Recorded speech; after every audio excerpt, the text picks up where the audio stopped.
নমস্কার, আমি ওয়েস্ট বেঙ্গল থেকে বলছি। আমার গলব্লাডারে প্রথমে পলিপ হয়েছিল, তারপর স্টোন হয়েছিল। ডাক্তার দেখিয়েছিলাম, ডাক্তার বলেছিলেন অপারেশন করতে। আমি অপারেশন করতে রাজি হইনি। কোনো হোমিওপ্যাথি ভালো ডাক্তার খুঁজছিলাম, তো আমার মেয়ে ইউটিউবে সার্চ করে ডক্টর অঙ্কিত শ্রীবাস্তবের ভিডিওগুলো দেখে ওখান থেকে ওনার ফোন নাম্বার পাই, ওনাকে ফোন করি। উনি বলেন যে রিপোর্ট পাঠিয়ে দিতে, তা রিপোর্ট ওনাকে পাঠিয়ে দিয়েছিলাম।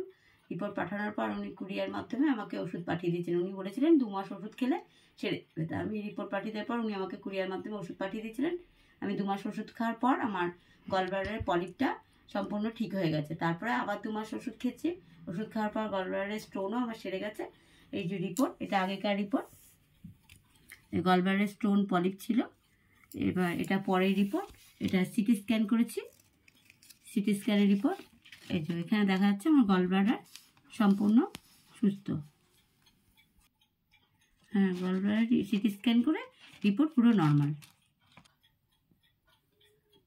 অনেক ধন্যবাদ ডাক্তারবাবুকে, আপনার জন্য আমার রোগটা সেরে গেছে। অনেক অনেক ধন্যবাদ ডাক্তারবাবু, আপনিও ভালো থাকবেন। ধন্যবাদ।